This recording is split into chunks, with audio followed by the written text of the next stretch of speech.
Andrew, thanks for joining me on the podcast. I've been looking forward to Oh, this one for some time now. it's great to be here. Thanks for having me. Yeah, I've had Ben on the podcast. I think we were going to have Matt on the podcast. It was a little before What Is a Woman came out, and then he got busy, I'm sure, with the popularity of that. And I was telling Yeah. you before we hit record on this conversation, between you and Matt and Ben, that consumes a lot of my podcast listening time. Well, I'm glad to hear. I guess I'm glad to hear it. I'm not sure it's good for you, but still. I haven't totally got behind Michael Knowles just yet, so I will have to work into that one a little bit. Well, if you get behind him, I'd put him in a chokehold. It's the only thing that keeps him quiet. Well, I enjoy your take because contrary to the other guys in the Daily Wire lineup, you seem to bring a lot more comedic relief, which I think is a welcomed element of this commentary, when it comes to culture and political events and current events, because everything's just so, it's just so hard. Like, it's so challenging and it's so Yeah. toxic and negative, but you bring this comedic relief that I think is much appreciated, at least from on my end. I Well, I appreciate that. I've always had this strange glitch in my sense of humor that my wife has scolded me about many times, which is that I find corruption funny. And I know that corruption is in some ways a terrible thing because it can end up doing terrible things to people. But if you just isolate it on its own, it's usually like the stupidest thing a human being can do. And yet they do it with such vigor and verve that it's hilarious, that people just somewhere along the line, some guy thinks, yeah, I'm going to cheat to get my kid into college, or, I'm going to steal votes, or whatever the things that people do. And you just think it's the stupidest possible way forward. And yet people keep doing it. It just says something very funny about the human condition. Yeah, it is interesting. I mean, we talk about this quite often. Is that it seems to me that there's this natural man inside all of us that navigates towards that, right? The lie, cheat, steal, do whatever he can to accomplish the results without the effort, immediate, instant gratification. And we know better. And yet, to your point, we continue to fall into it all the time. Yeah, there's an old joke about what is a lie? A lie is an abomination to God, but a friend in need. And it's like that's what I think we do. In the moment, it helps to lie. Down the road, no matter how many times you learn this lesson, down the road it's going to catch up with you. But people just can't seem to get around it. And it's also you degrade yourself. People are unhappy when they live like this, and you're actually much happier if you live as straight as you can. That's an interesting point. I think that there's a lot to be said for that with regards to mental, not illness necessarily, but just the emotional and mental strain and weight that comes with living a life out of integrity with yourself. Yeah, and the way it puts you in this position of honor among the people who love you. If your wife knows that you are who you say you are, if your kids know that you'll do what you say you're going to do, if your friends get to understand that, you walk with respect and dignity in the world instead of having to constantly feel that you're hiding some deep dark secret that you can't get out. You're just less afraid all the time. You don't have to worry about so much. Right. Yeah. Just a clear light conscience. Right. Yep, absolutely. And by the way, as you get to be, my age, which is like 172, you start to it just enhances the past. As long as you have had integrity in the past, it enhances your life in the present. You're just in a much much better place. And I know so many people. I worked in Hollywood for a while, and I know so many people who sold out to get something they wanted in the moment, and their lives are such a dreadful thing. It's like in A Christmas Carol, the ghost who drags that chain around. That's what they're Mm, like, and I just don't feel like that, and it's a great relief. yeah. Well, how did you get hooked up with the Daily Wire? Because it seems like it's a deviation from the route that you were taking with regards to writing books, and then you just alluded to the fact that you spent time in Hollywood with directing and having some of your books turned into films. Like, what was that transition like for you? Well, it was kind of bizarre. I came back. I lived in England for 7 years. I left in the 90s because I got sick of political correctness. And I just thought, I just want to get out of the country for a year. So I took my family to London for a year, and we stayed for 7 years. And I was a liberal when I left. I was kind of a disgusted liberal, but I was still a liberal. And when I came back, I realized that all the people who were saying the things that I thought. I've been away from American politics, so I didn't see the shift. But when I got back, I realized all the people who were saying the things that I thought were conservatives. They were at National Review. Rush Limbaugh, who I'd been told was the greatest devil who had ever risen from hell. I was listening to him. I thought, no, this guy's actually kind of making a lot of sense, you know. And so it put me in a weird position because I had just started working in Hollywood after a life of writing novels. And after 9/11 happened, Hollywood began to churn out these anti-American films. And they were not just anti-war, they were basically saying our soldiers were rapists, our soldiers were killers, and we were picking on the innocent Muslims and all this stuff. And I thought, you know, I don't actually care what your opinion is. It's a free country, you have whatever opinion you want. But it's wrong to make movies that depict our guys as the bad guys while they're being shot at. You know, that's a bad action no matter what your belief system is, because it's giving propaganda to the enemy. And like if you look at the great Vietnam films that were anti-Vietnam, but they were all made after the guys had come home. And some of them, like Oliver Stone's pictures, were made by people who had been there. And you thought, okay, well, you know, sure, tell me what you saw and what you think, but don't do it while our guys are in the field. So I started talking about that. And I started saying, you know, this is bad. And my Hollywood career, which had been going exceptionally well, just turned off, you know, like this. Mm. So my income literally went from like 6 and 7 figures to zero. And so I wasn't going to stop talking. I mean, there were guys literally getting blown up. So the idea that I wasn't getting to write some stupid movie was like nothing, you know, it was painful to lose the income, but still, you know, Sure. I wasn't going to change that. And I bumped into a guy who was also a mystery writer named Roger Simon, and he was starting a place that was kind of the Daily Wire before there was the Daily Wire. It was called PJTV. And he asked me if I would come on and do videos. And I said, man, the last thing I want is to be in front of a camera. I've lived my life in my room, making up stories, you know, doing research. I love that life. I do not want to be a public figure, you know. And he said, well, just look at what we're doing. So I looked, and I don't know if you remember, got Bill Whittle. He was just a terrific commentator, very serious and very, you know, fact-based, and this is history and all the stuff. But he was a high-level talent, but just very, very, you know, dead face and into the camera. So I called up Roger and I said, I will do this if you let me do Bill Whittle as Monty Python. If you just let me make fun of what this guy is doing, you know, because I love it. It's great. It's great stuff, but it's just not the way I look at the world. I have a much more comical sense of the world. And so he said, sure. And I came in and did it, and it just kind of took off. You know, I was shocked. Like I thought it was still very early internet days. And so these satirical videos would get like, you know, over 1 million hits. And suddenly I was recognized places. And Jeremy Boring, who was a friend of Bill Whittle's, and Ben Shapiro, who I knew kind of in passing, we would see each other from time to time. They came to me and said, you know, after I left PJTV, they said, we're going to start a new enterprise. Would you do it for us? And I said, sure, you know, it was fun, you know, so I did it for them. We had an enterprise called Truth Revolt, and it went very well, but we got fired. They basically, it was a donor supported thing, and the donors just pulled out. And Mm. so Jeremy Boring, who's really the genius behind the Daily Wire, he just said, hold on a minute, because I'm going to rebuild this on a capitalist model so we don't have to deal with donors. And he rebuilt it in the form of the Daily Wire. And we started doing it. It was me and Ben and Jeremy in Jeremy's pool house in his backyard in LA. And we were just on a coffee table with a mic, and we do like these 15-minute, 20-minute podcasts. And within about 5 years, it was $1 billion TV studio producing all kinds of content. And it was shocking. You know, it was a shocking transition. And for a guy like me, who seriously, you know, writers are kind of loners. We like to be by ourselves. We're kind of lone wolf, want to think on our own and all this stuff.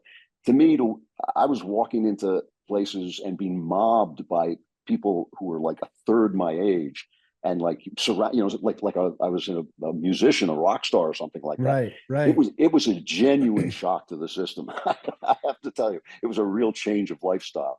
But I really did begin to feel, because of my absence from the country, I felt that our culture was so damaged and so in need of voices who weren't afraid of being canceled or being yelled at or being called names, that I thought I had no choice. You know, there was no way out of it, basically.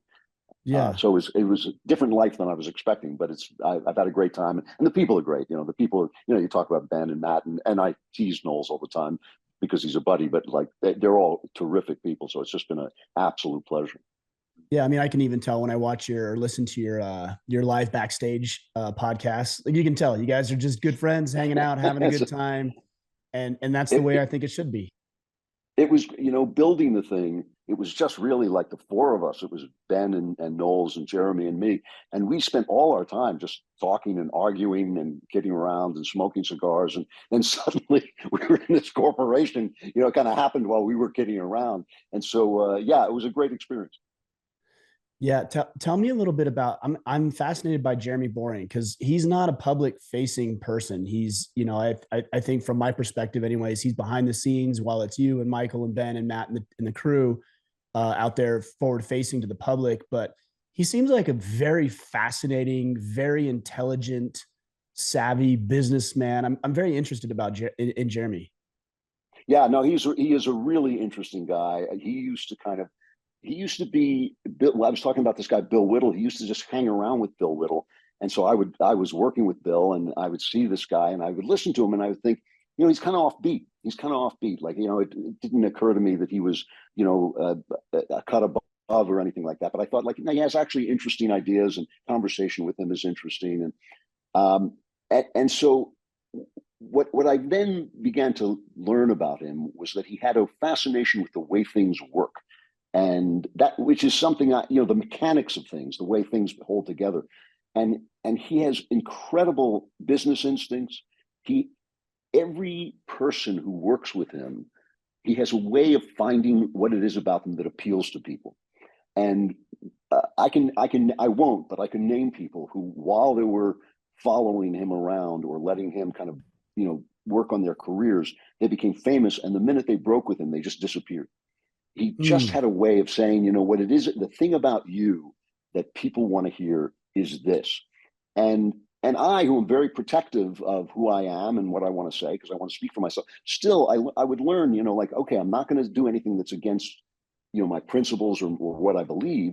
But if I phrase this way, or I put it this way, or I concentrate on this, it's going to get the message out further. And he's just got it's a literal form of genius, the way he does that. And he saw it in Ben. He understood. Like, I've been around broadcasting all my life because my dad was a DJ, and I knew when I heard Ben that he was a major broadcasting talent, but I would never have known how to build him into the thing that Jeremy built him in. And he's just been really, really good at that. And I think sometimes the behind the scenes of it, he likes to be in front of the camera, but I think he's just so good at what he does behind the camera that I think it's kind of it just kind of compels him to be doing what he's doing.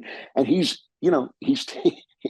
there's not one of us. It's only he is the only one who has taken this thing and turned it into what it is. The rest of us are talent. We do hopefully good work and all that stuff, but he's the one who has manipulated it and worked it into a great business. And it really is a gift that he has. I always tease. I used to tease him, call him the God King, and he adopted that as his slogan. yeah. He's the God King of the Daily Wire. But yeah, he's a fascinating guy and a good guy, and I really enjoy knowing him. So God King, that was your nickname. I'm afraid so. Yeah, he Okay. always complains. He always complains. People say to him, "Oh, he calls himself the God King," and he's saying, "I didn't do it. Klavan did it." That's what I was gonna ask. I was just gonna ask that. Because I thought, does this guy really call himself the God King? I didn't know that you started it, so that actually makes me feel a Yeah, little better about Jeremy. yeah. He just thought it was funny and picked it up. Yeah. Well, I like when you guys do your campaigns. Well, not only your campaign, everything. So I'm going through all of this right now. I'm a big follower of you guys, and I look at Jeremy's razors and I hate Harry's, right? And then you look at the she her bar. I'm like, this stuff is genius. And then what is a woman obviously blew up. Probably the most I would say, at least anecdotally, the most impactful documentary I would say maybe in the past 5 to 10 years. Yeah, And no then you question. have Candace's convicting, is it convicting a Yeah, murder. convicting a murder. Yeah, It's just amazing. And then you have Bentkey now with children's entertainment. It's just amazing, all of these little moves. And I'm standing on the sidelines thinking, this team is just on top. Not only are they on top of it, they're out ahead of it, predicting what needs to be happening and what needs to be created. It's very fascinating. You know, the funny thing about this is when I started talking, when I came back from England and I started talking to people, I kept saying, you know, this stuff is not just low hanging fruit, it's fruit lying on the ground because no one will touch it. So for instance, a long time ago, when I was still at PJTV, I did a video how to solve the Middle East crisis by having the one state solution where you just give everything to the Jews because they're much better at running things than everybody else. So you just Clearly, give clearly. the whole Middle East to the Jews. Yeah. So I thought that joke is so obvious, the one state solution, that someone must have made it, you know? And I didn't want to steal someone else's joke. So I went online and I'm looking for it. I'm looking for it. No one had made the joke. And I thought, wow, you know, and that just happens again and again.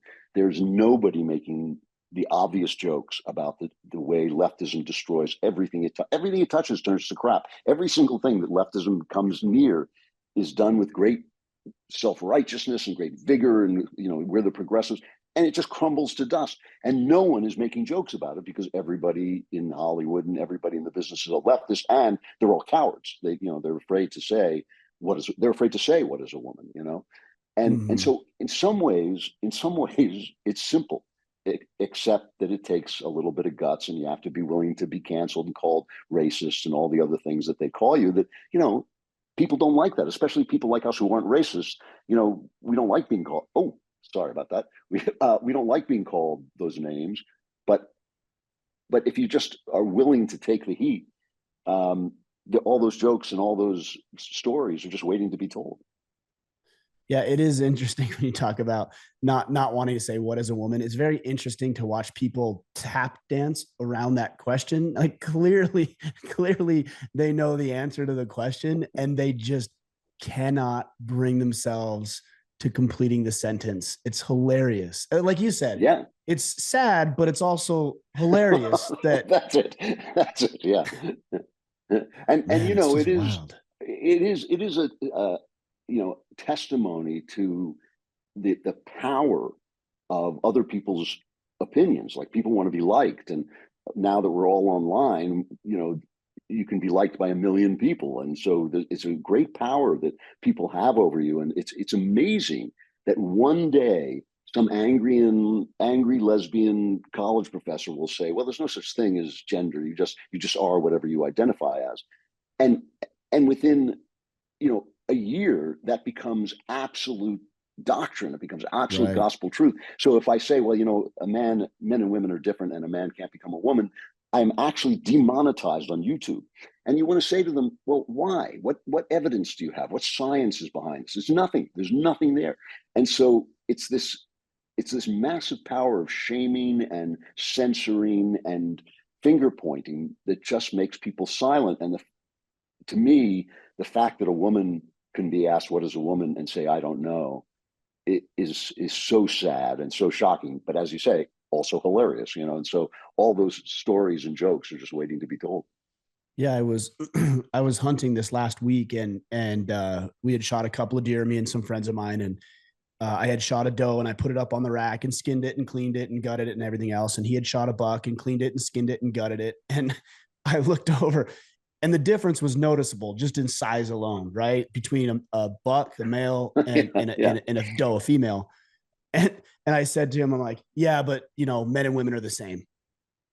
And Yeah. and it's just it's again, it's hilariously sad that we can look at something that's so biologically evident and people will say, well, you know, but humans, it's different. No, it's not different. It's we're part of nature. We're more intelligent, you know, than other species out there, and there's social constructs that certainly we have created.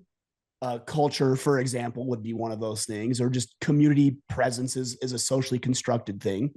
But we can't, that doesn't usurp biological truth. Right, and in fact, we build these social constructs out of biological truth. I mean, Yes. it's not that God decrees that women wear skirts and men wear pants. We do that because it's beautiful. It takes something that we love. This is the thing that drives me nuts. I have to tell you, like, the love between men and women is the central joy of life. I mean, that is the thing that makes life worth living. Every song, every story, every movie, every play, book is all about the love of men and women. And these guys have managed to make it problematical, as they would say, simply by theorizing it out of existence. Of course, you know the French. They say "vive la différence." Hooray for the difference. It's only these people who think that any difference is somehow bad. These social constructs are there for a reason. They grow out of who we are. They are built on top of who we are. They're not making us anything new. I have to tell you, just in terms of the comedy of it all, the probably the most controversial thing I ever said was after watching, it was about that Monster Hunter. I can't remember what it was on Netflix. It was a fantasy about a monster hunter, and it had Okay. a woman. It had a woman in a sword fight, a medieval sword fight. And I said, a woman would be crushed in a medieval sword fight. A woman would be just. I said they wouldn't even kill her. They just walk through her to get to the man behind her. It would be like, and people went nuts, and people were challenging me to sword fights. And I was like, no, you cannot be thinking this. Just take a look at what it looks like. It's not that a sword is so heavy. It's not heavy for 5 minutes, but on the 6 minute, it becomes very, very No heavy. doubt. And these No guys are, doubt. and it's just hilarious what people will tell themselves if they think it makes the world a better place, and if they think people will hate them if they don't agree. It's a comedy of lies. Yeah. Yeah, I think you alluded to something that's important is what is the social risk of buying into this or bucking the current system, right? It's Right. Right. if you speak the truth, then there is a risk of you being canceled. There is a risk of you at a minimum being called out for being a misogynist or a racist or a homophobe or a transphobe or a this or a that, which really isn't. Maybe it's just the nature of the work that you and I do. At this point, people say, how do you deal with all the things people say? I'm like, I don't really even hear it anymore. It's just so common. I can't Yeah. even hear it. It just becomes background noise that I've become accustomed to. That is the thing. And you know your own heart. You know you don't hate anybody. You're just trying to speak the truth as you see it. And so eventually you either go with that or you're dominated by other people. Other people's opinion becomes your conscience instead of your conscience. And I think that's, you know, I think that only lasts so long. Even in the Soviet Union, with the full power of the government to enforce it, people ultimately started to say, you know what, this system isn't working. And I think it took a long time because you went to prison for it. Here, they've almost got to that point. There are times when they'll send you to prison. I mean, they've burst into the homes of people who oppose abortion and things like that.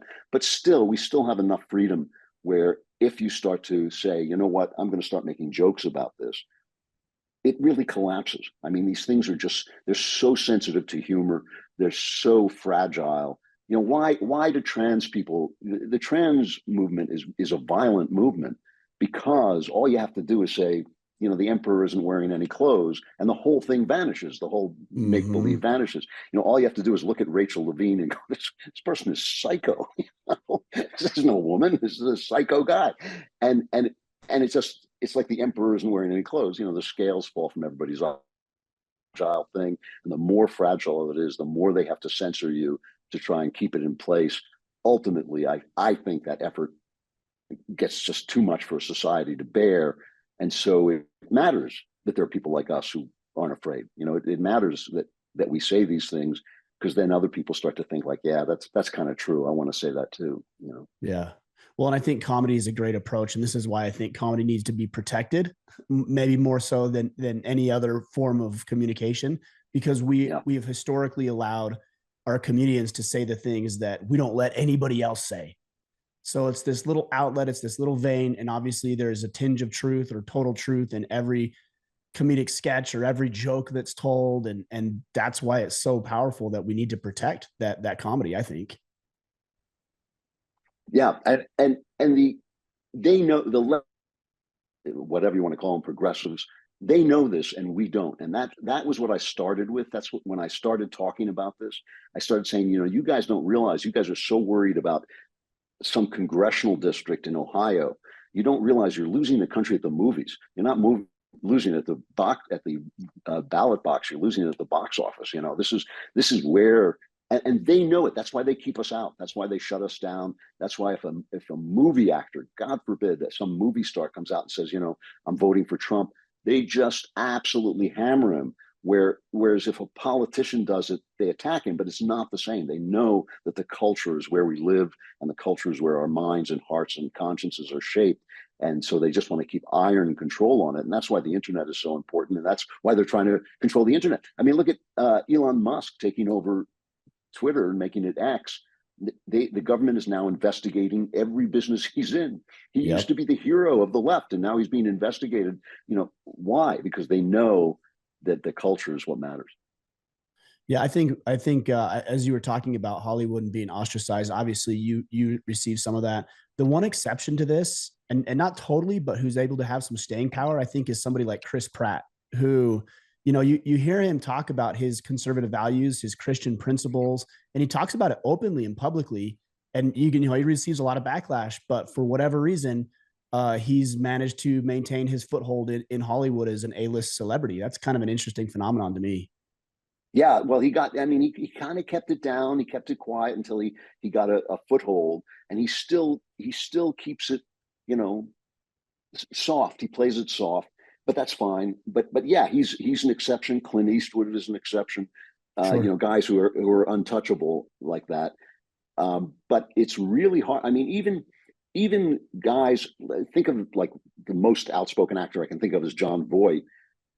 I know actors who've been taken aside by guys like Voight and just told, like, keep your mouth shut until you make it, and then maybe you can start talking, because Mm. they will crush you. And I mean, we used to have when I was in Hollywood, we had a thing called the Friends of Abe, which was a secret society of conservatives, and they called it the Friends of Abe because in the old days when people were ashamed of being gay, they called them Friends of Dorothy, like in The Wizard of Mm. Oz. So we were the Okay. Friends of Abe, like Abe Lincoln, because we had to keep it quiet.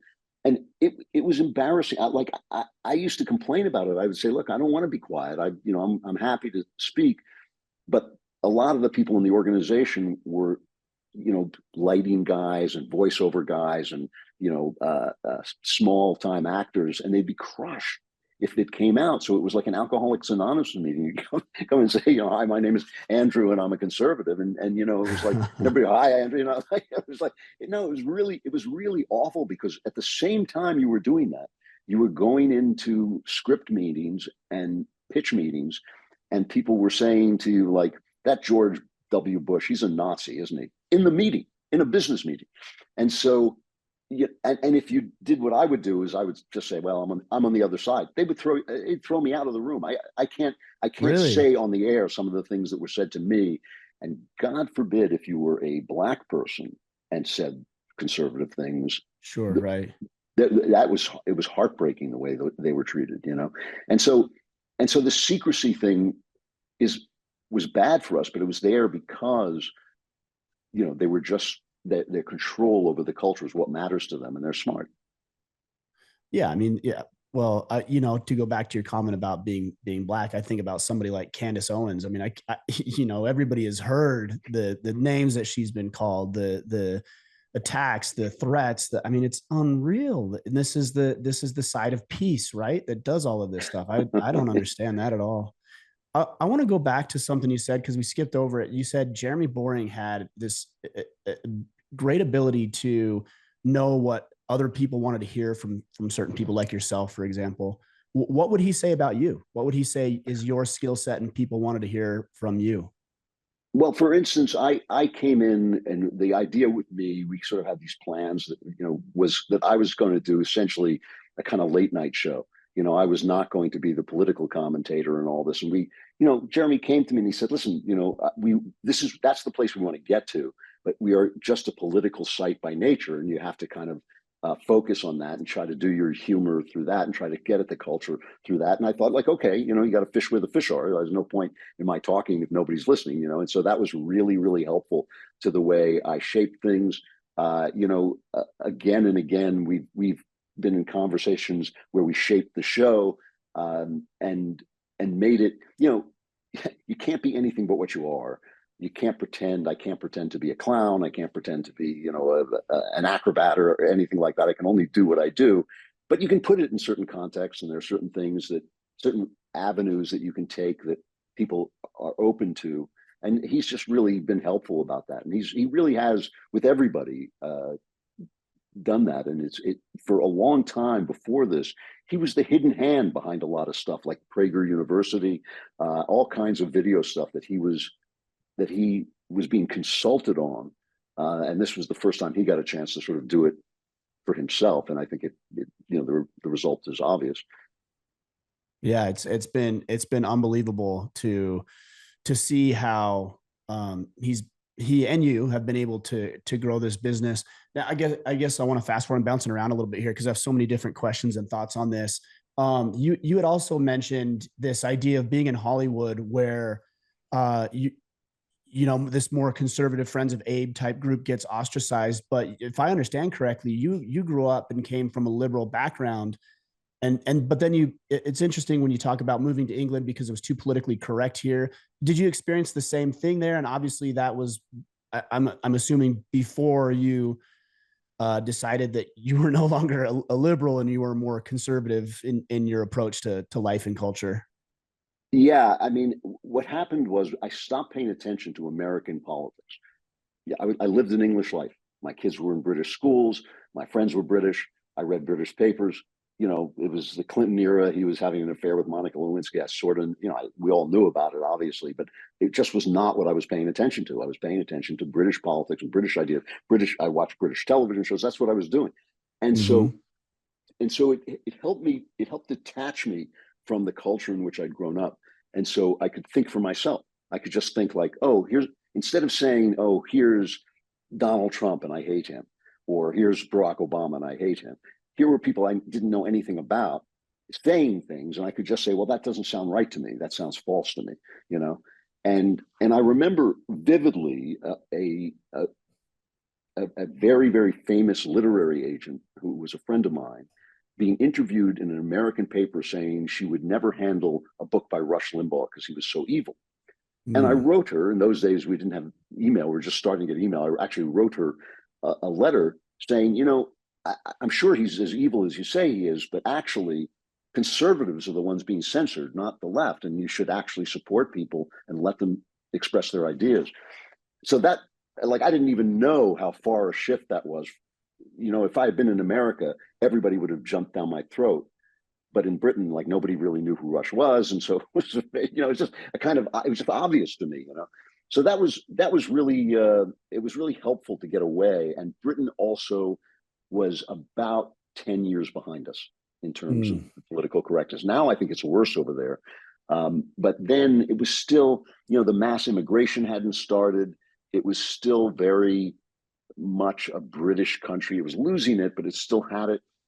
And I got in a couple of real fights with people, but because I was an American, it wasn't vicious, if you see what I mean, because they kind of thought of me as an alien, a guest, somebody who might come up with some, you know what I mean? It was easier to have those arguments with people.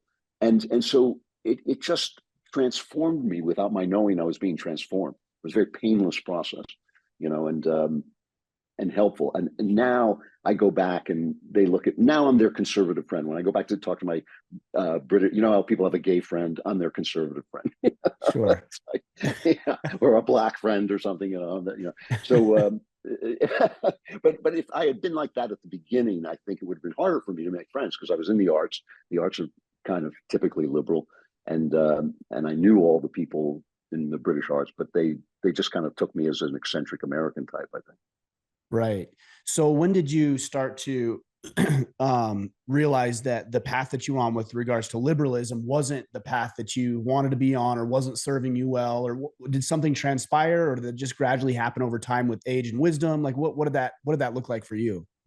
Well, at first it was very subtle because what would happen was I would look for people who were thinking the things that I was thinking, right? I was thinking new Right. thoughts because I'd been away.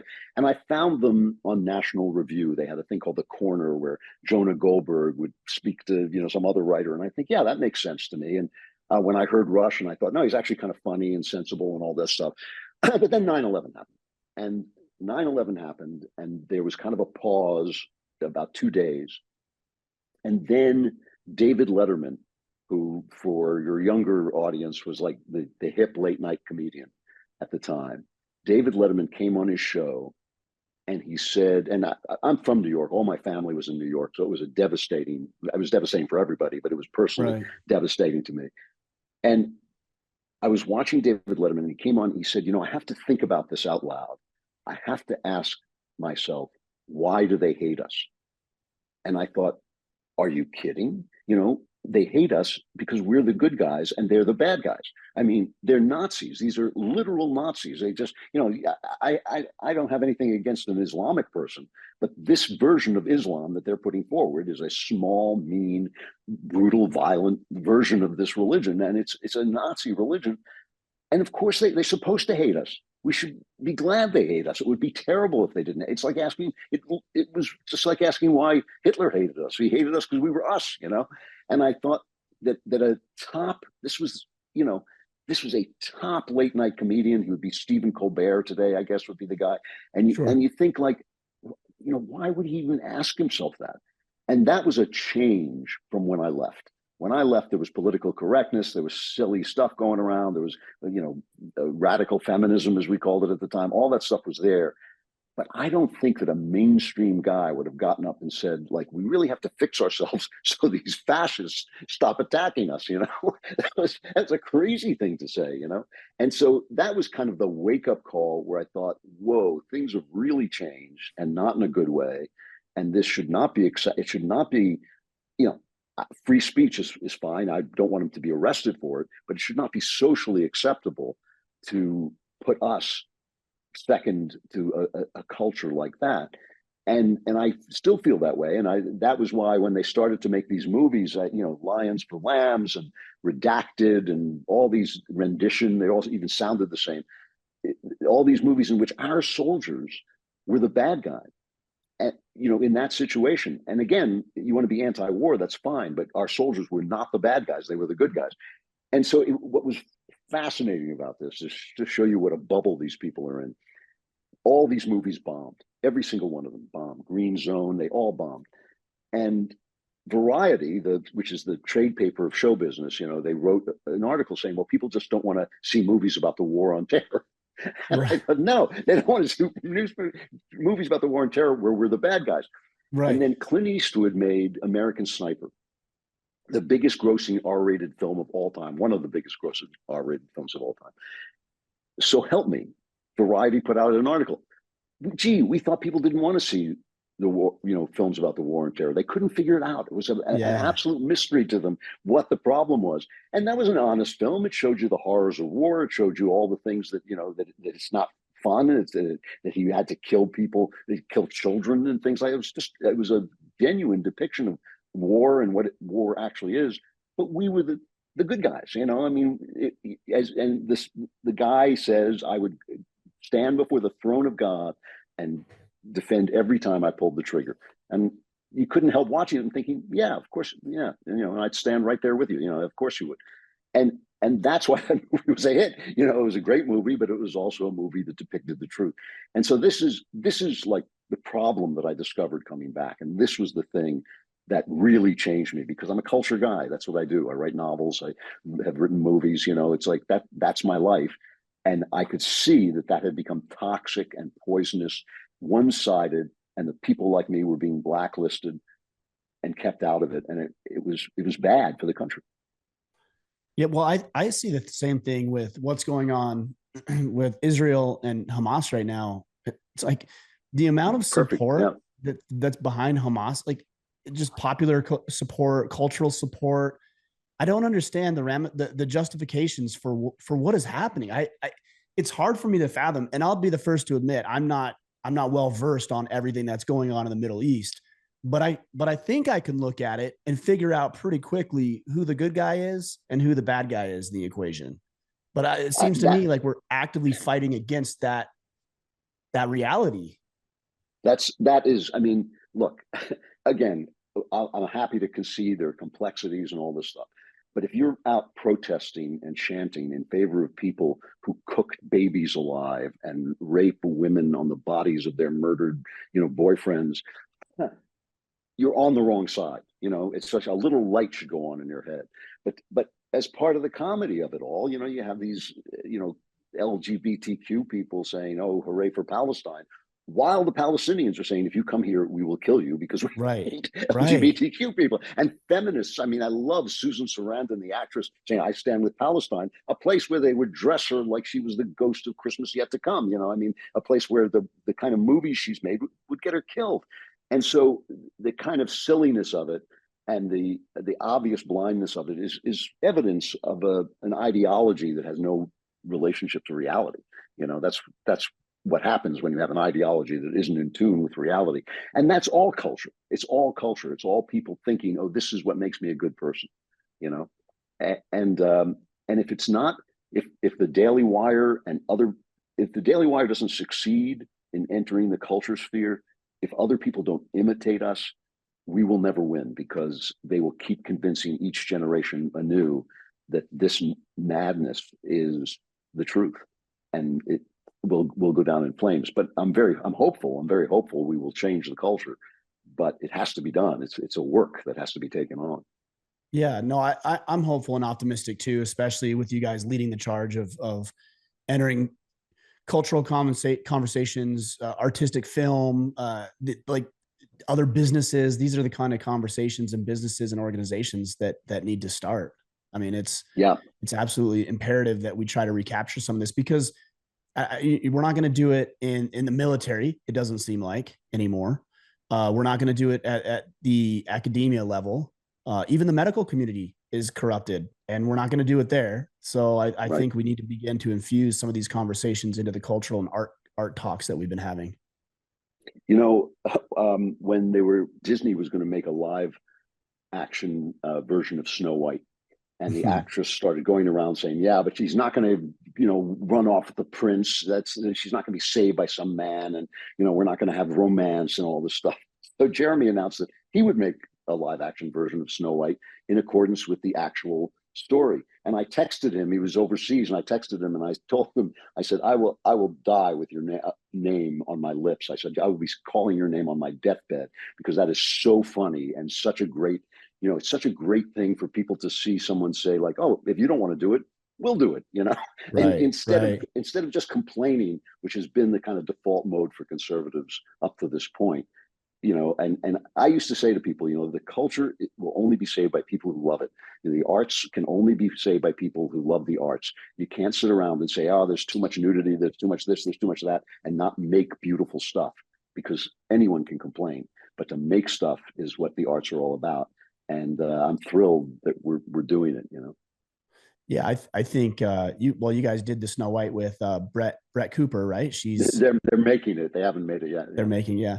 I actually saw something the other day that said that Disney is pausing their rendition of Snow White. I don't know if that's Yeah. accurate or not, or if that's just It, fake news, no, but no, apparently it is. I think they were testing it and it was terrible. And obviously. there've been a couple of hilarious ones. They had Blade. You remember? You probably don't remember Blade. It was a great action trilogy with Wesley Snipes as Oh yeah, sure. a good guy vampire. So they started remaking it, and they had that great actor. I can't pronounce his first name. It's Mahershala or something. Mahershala Ali.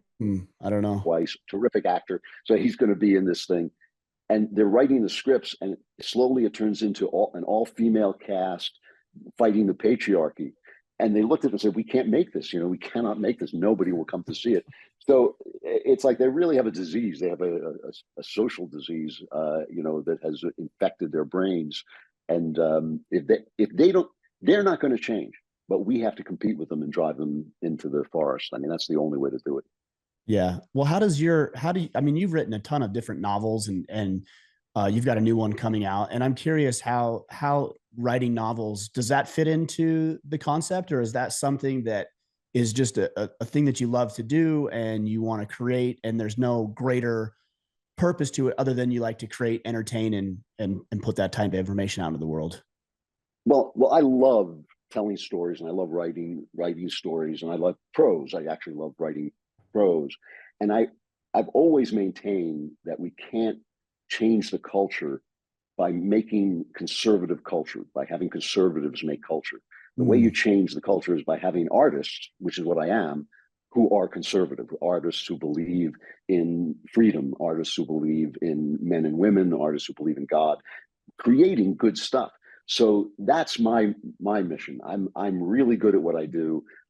My books have before I became political. My books won all kinds of awards. They were made into films. You know, I mean, and now the last three books I've written have been on bestseller lists. So you know, I know what I'm doing. So I don't sit down and say, okay, now I'm going to show people, you know, talk about conservatism.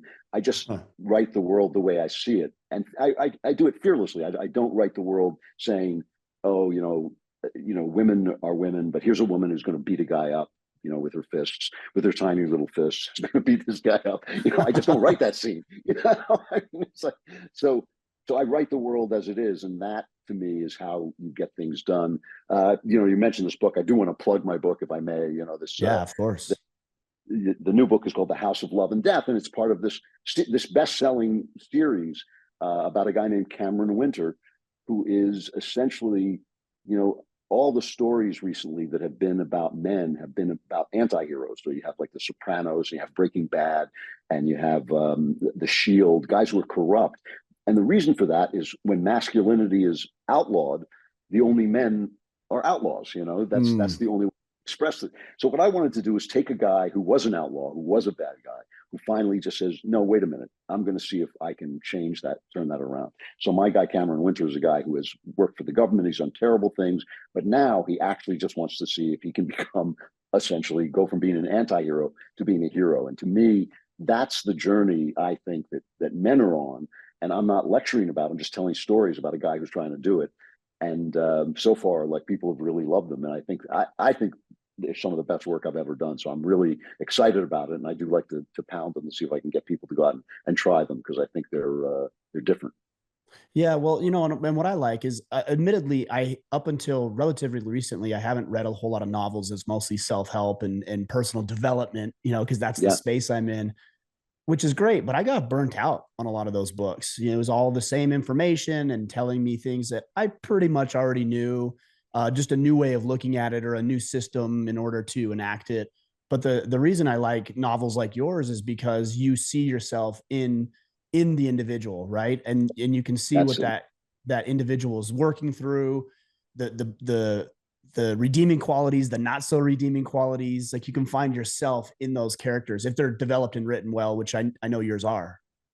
That's exactly. I think that's exactly right. That is exactly the description of what art does. It gives you an experience. It doesn't tell you stuff. It lets you live stuff vicariously, and you come away just like you might come out of an actual experience in your life, thinking, "Wow, that really changed me." I think art does that at a level too. You know, you read enough good stuff, you start to see the world much more richly and deeply. And I just think that is a really, really healthy thing. And it's one of the things that has been so toxic about this left wing culture.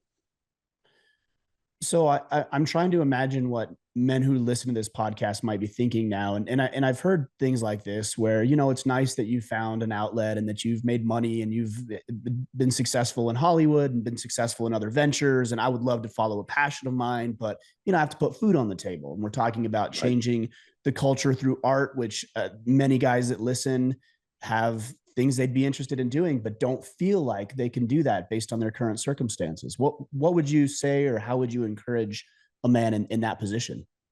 Well, first of all, you have to realize that like artists artists are an important part of the culture. You know, they reflect the culture back at you, and so you can see it, you know, more easily and you can contain it. But everybody's part of the culture. Like everything you do and the way you live and the way you appear to other people and the things you say and the things you believe in, those are all part of the culture. And so if you're a guy, like I know a lot of guys, especially in Hollywood, who behind the scenes yammer on about their conservative beliefs, but when they get out into the public, they don't say a word because they're so scared. That's part of the culture. That Mm. affects it. That is a work of culture. That fear, that silence, that unwillingness to speak your mind is a work of culture. If you are a guy who speaks with integrity and acts with integrity and treats the people around you with integrity, you are making a huge huge difference on the culture. It is amazing what one man with integrity can do in a culture. It's amazing what people who will speak honestly. Look, I don't think we need to speak angrily or meanly or cruelly to anybody. I just think you speak the truth and take the hits.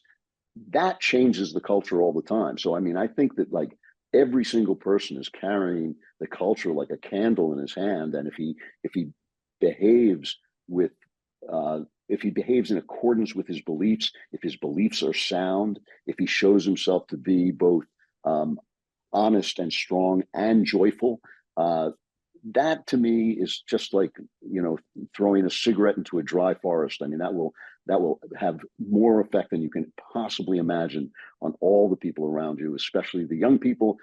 Especially in the case of men, it will have an effect on the women around you. And I think it's just an enormous thing. And I think people don't, you know, people get sloppy. They don't pay enough attention. They stay too drunk. They stay too stoned to think about it. They don't think, you know, what is my life is my contribution to the culture. It's important that I live it in a way that makes other people want to live it this way too, you know. And I think that before you even think about the novel you want to write but can't get around to, you should think about your life, because it's the one work of art that you have complete control over, not in terms of what happens to you, but in terms of how you react to it and how you show yourself to be. Yeah. Well, and I also think as you were talking about this, speaking your mind, but also this idea of compromise. I think too often people are compromising their own values or certain things that they shouldn't be. Compromise is great, I think, in certain circumstances, but I don't believe that it's inherently virtuous to compromise. And I That's think right. that Yeah. people believe that, you know, it's like we need to be nice, we need to get along. It's like, no, I'm not really willing to compromise on a lot of this stuff, and yet we make those concessions all the time, which leads us down a negative path, I believe. Yeah, no, I mean it's really interesting. If you have like chocolate and vanilla, you can mix them together. But if you have chocolate and crap, you can't. You know, you can't compromise. Sure. So Right. it really depends. You know, you're with a person of goodwill trying to find a way forward. And yeah, sure, I have no problem with compromise. But if I'm with a person, you know, you were talking before about Israel and the people saying the two-state solution. You can't negotiate that with people whose charter literally says we are going to exterminate you. You can't. There can't be two states, one of which is dedicated to exterminating the other. So yeah, there are plenty of places where people of goodwill can compromise, but there's no place where people can compromise with lies and with evil. You know? Yeah, I mean, you see that with the calls for a ceasefire. It's like a little late for a ceasefire. You know, that Yeah, would have been helpful about a month and a half ago, before right. everything kind of went down. And now the can has been opened, so to speak. It ain't gonna close itself. Yeah, yeah. Well, it is. I mean, it really is funny too when you look back, say at World War II, which most people agree was a just war. There, you know, we dropped the atom bomb on a civilian population. We dropped bombs on Dresden, a civilian city in Germany. You know, war is a terrible thing. I'm completely against it in every situation except those situations where you have to fight it. You know, that's the thing. It's like it's a grave evil that you go to prevent a worse evil, and that's this situation the Israelis are in. And I just think like, again, just going back to your idea of compromise, there are moments when you just can't. You can't. There are things and people and organizations with whom you cannot compromise. Yeah. Yeah. Well, as we wind this down, are there things that you have coming up? Are there things either you personally, other than the book, because you've got the book, which is called The House of Love and Death? Are there other things coming down the line personally or from Daily Wire that we should be aware of as well? Yeah, personally, I'm working on this series. I'm hoping the series will go about 10 books. So this is the third book. I've already Nice. written the fourth book, and I'm hoping for that to go on. And I've recently gotten started writing nonfiction, which has been really exciting. I'm a late convert to Christianity, and I've been writing about that and why I came to that belief and why that shaped my worldview the way it does. And at the Daily Wire, you know, Jeremy is often I don't even know where he is now. He's in Europe somewhere making this Pendragon series, which is a very popular series of novels about King Arthur, and he's turning Mm. that into a streaming series. And so there's lots and lots of stuff. And the Daily Wire, in general, has started just putting out children's content. And so it really is branching out, and it's very, very exciting to me because I've been banging this drum for 20 years, and to actually be part of watching it, come to fruition is just incredibly moving to me. And I just and what I really hope is that people will start to compete with us. Come on out, come out, get into the arena. I don't want us to be the only one. I want us to be the best. I want us to win. All that stuff. But I think I want a million people to do it, because I think Hollywood is a rotten structure. I think it's ready to collapse, and I think this is the way to do it. Yeah. Well, tell us where to connect with you, learn more about what you're doing, pick up a copy of the book and everything else. Well, you can get the book on Amazon, which is always helpful because sends it up the rankings, The House of Yep. Love and Death. You can find out more about what I do at andrewklavan.com. It's Klavan. And I'm also on X as Andrew Klavan, at Andrew Klavan. We'll sync everything up. I want to tell you, I appreciate you. I appreciate the battle that you guys are in too. I mean, and it is a battle. Like, it truly is a battle. To the Overton window has been moved so far to the left, and I think that you guys aren't just trying to hold on. I think you're actively making offensive movements, and I don't mean offensive. I mean, you're playing offense, right? So yeah. I love what you guys are doing. I'm a big supporter, and I'm grateful and glad that you could join me on the podcast today. And thanks. It's been great being here, and I'm encouraged by what you say, and I think it's been a great experience.